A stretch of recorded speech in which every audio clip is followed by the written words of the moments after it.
warahmatullahi wabarakatuh. Perkenalkan nama saya Sela Febriani. Saya berasal dari Ekonomi Syariah ISID dan IPM Sada 1903012048. Saya di sini akan menjelaskan tentang laporan keuangan syariah.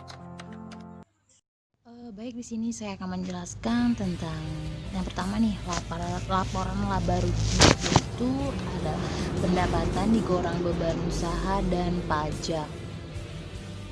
Penghitungannya yaitu jumlah pendapatan dikurang dengan hak pihak atas sebagai hasil dan menghasilkan hak bagi hasil BPRS yaitu dengan jumlah 1.325.100.000 dikurang dengan beban usaha dengan jumlah 1.158.000.000 yaitu menghasilkan laba usaha 160.100.000. Kemudian ditambah dengan pendapatan beban usaha sebesar 20 juta dan menghasilkan laba sebelum usaha dengan jumlah 185.100 dikurang dengan pajak 50 juta dan menghasilkan laba usaha 130.100.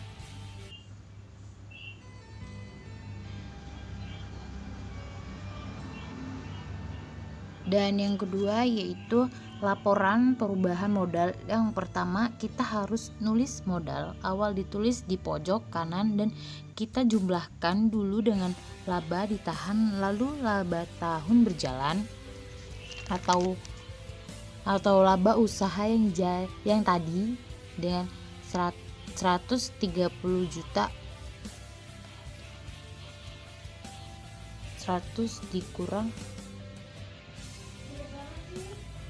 dengan jumlah laba ditahan yaitu menghasilkan perubahan modal yaitu minus 164.270.000. Kemudian modal awal dikurang dengan perubahan modal menghasilkan modal akhir 153.730.000.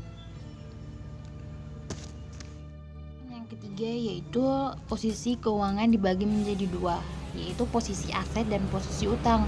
Dan aset dibagi menjadi dua, yaitu aset lancar dan aset tetap. Dan aset lancarnya berupa kas, pendapatan pada BI, dan giro pada bank lain-lain. Dan aset tetap berupa DLL.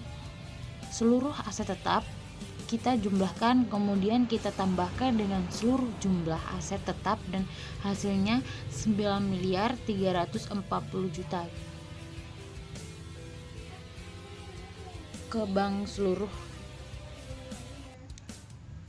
Jumlah hutang ditambah dengan laba ditahan dan ditambah dengan laba usaha berjumlah 9.130.040.000.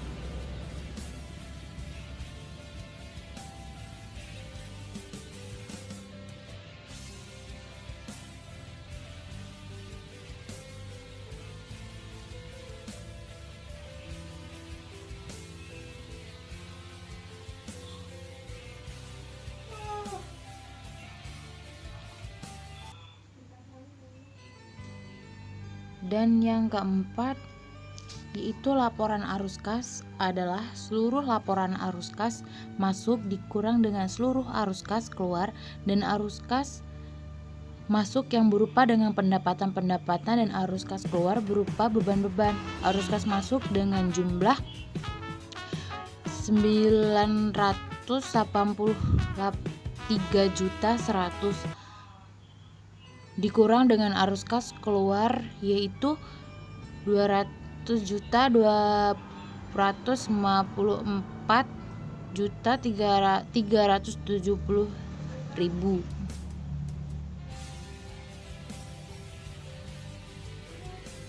Dan hasilnya adalah 12.087.147.000. Dan yang kelima yaitu laporan rekonstruksi bank dan bagi hasil. Yang pertama, kita harus memilih pendapatan utama yaitu di pojok kanan. dan kita jumlahkan dengan pendapatan tahun berjalan yang kasnya belum diterima dan hak bagi hasil kita taruh di pojok kanan, dan kita jumlahkan dengan pendapatan periode sebelumnya yang kasnya diterima pada periode berjalan dengan penerimaannya piutang bagi hasil dan jumlah kita taruh di pojok kanan. Lalu pendapatan bagi hasil musyarakah dan pendapatan bagi hasil mudharabah ditambah dengan hak ketiga atas bagi hasil dan bagi hasil yang belum dibagi taruh di pojok kanan. Lalu hasil tadi dijumlahkan dengan seluruh hasil pendapatan usaha utama menghasilkan jumlah 3.433.200.000. Dan yang terakhir, zona penutup adalah penulisan pendapatan beban, priv, dan modal. Seluruh pendapatan kita jumlahkan dengan akun lawan atau akun laba rugi, kemudian jumlah laba atau pengurangan kita jumlahkan dengan kredit dengan lawan.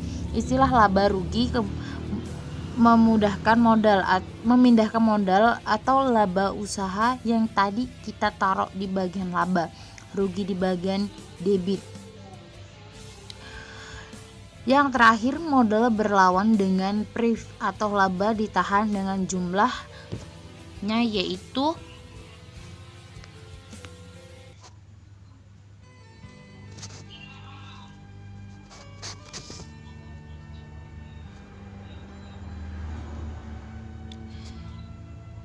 yaitu 3.655.570.000 dan hasilnya balance ya.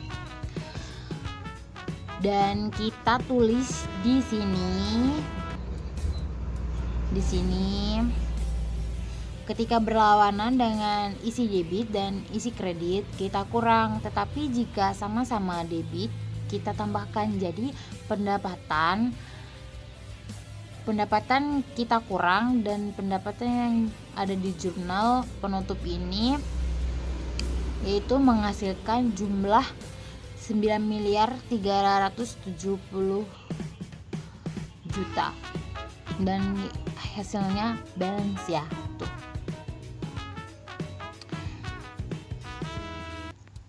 Halo, terima kasih sudah nonton video saya. Semoga video saya bermanfaat buat kalian.